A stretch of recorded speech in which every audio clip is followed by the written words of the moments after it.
오늘 살펴볼 이야기는요, 서서히 저물어가는 길 대신에 아주 과감한 변신을 택한 한 기업에 대한 겁니다. 바로 썬앤엘인데요. 이 회사가 어떻게 변했는지 그 엄청난 과정을 한번 들여다보겠습니다. 아니, 60년 넘게 나무만 다뤄온 회사가 갑자기 뷰티 산업의 핵심 공급 업체가 된다? 이게 말이 되나 싶죠. 도대체 어떻게 이런 일이 가능했을까요? 자, 그 놀라운 이야기 속으로 한번 들어가 보시죠. 써낸일, 예전 이름은 선창산업이었죠. 수십 년 동안 우리나라 합판, 그리고 가구 만들 때 꼭 들어가는 중밀도 섬유판, MDF 있잖아요.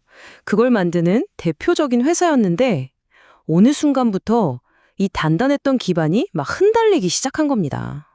문제가 뭐였냐면요, 말 그대로 퍼펙트 스톰이 몰아친 거예요.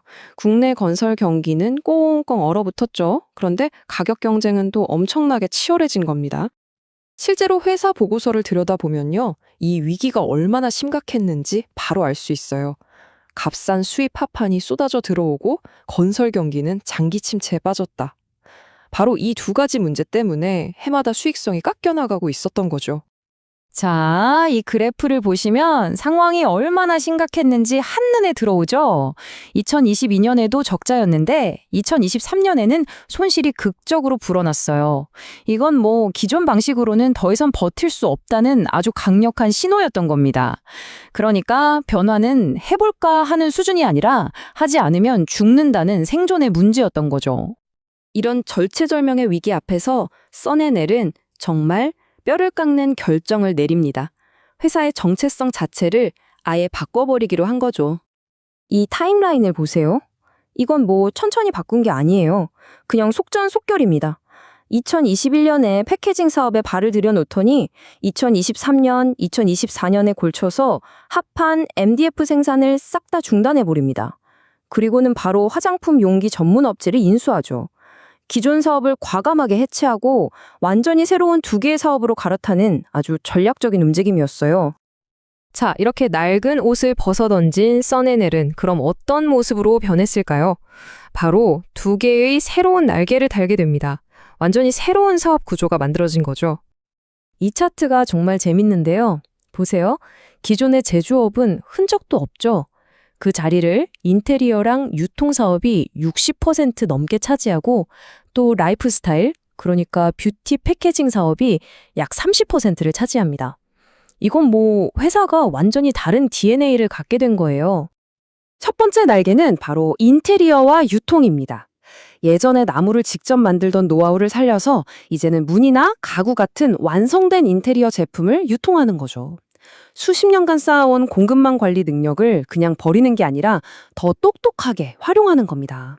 심지어 선퍼니처라는 브랜드로 일반 소비자 시장에도 다시 뛰어들 계획이라고 해요.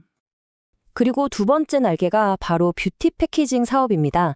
이게 진짜 핵심적인데요. 화장품에 들어가는 펌프나 스프레이, 용기 같은 걸 만드는 거예요. 아모레퍼시픽 같은 큰 고객사도 이미 확보했고 최근에는 이루팩이라는 회사를 인수해서 아예 이 분야에 처음부터 끝까지 모든 걸 다 할 수 있는 체계를 갖췄습니다. 게다가 글로벌 파트너랑 2029년까지 장기 계약도 맺었으니 안정적인 매출 기반까지 마련한 셈이죠. 이게 그냥 플라스틱 통 만드는 사업이라고 생각하면 큰 오산입니다. 이 회사 기술력이 장난이 아니에요. 이걸 기술적 해자라고 하는데요. 성 주변에 강을 파서 아무나 못 들어오게 막는 것처럼 기술력으로 진입장벽을 만드는 거죠. 예를 들면 펌프를 한 번 누를 때 정확히 몇 그램이 나오게 하는 기술, 아니면 친환경 플라스틱을 활용하는 기술 같은 거요.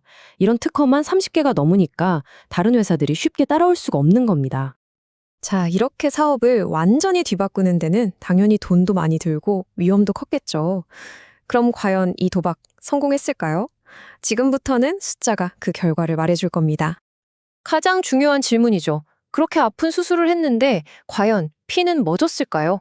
재무적으로 회복이 됐을까요? 우선 사업 구조를 바꾸기 전인 2033년 성적표를 보시죠. 영업 손실이 무려 3,020억 원입니다.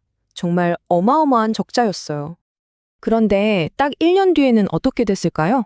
돈 안 되는 사업들을 정리하고 나니까 손실이 590억 원으로 줄어듭니다. 무려 80% 넘게 적자 폭을 줄인 거예요. 정말 극적인 변화죠? 단순히 손실만 줄인 게 아닙니다. 회사의 재무 건강 상태도 훨씬 좋아졌어요.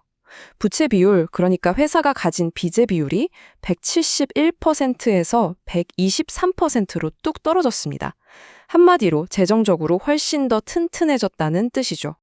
이 표를 보시면 전체적인 그림이 딱 보입니다. 네, 공장을 닫았으니 당연히 전체 매출액은 줄었죠. 하지만 더 중요한 걸 보세요. 영업 손실, 순손실, 이 손실 규모가 엄청나게 줄었습니다. 이건 뭘 의미하냐? 바로 이 전략적 선택이 돈 새는 구멍을 막는다는 첫 번째 목표를 성공적으로 달성했다는 증거입니다. 자, 일단 급한 불은 끈 것 같은데요.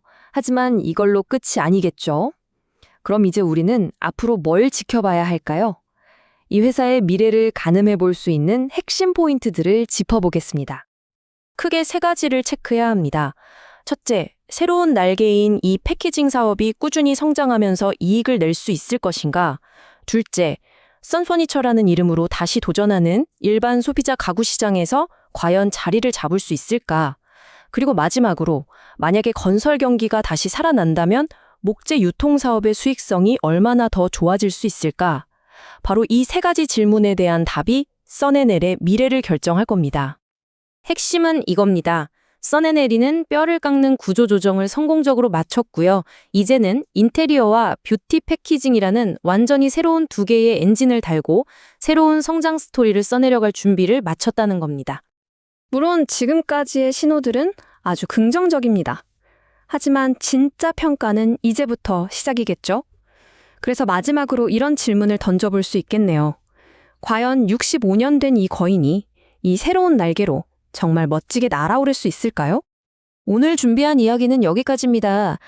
그리고 이 내용은 정보 제공을 위한 것이지 특정 종목에 대한 투자 추천이 아니라는 점 꼭 기억해 주세요.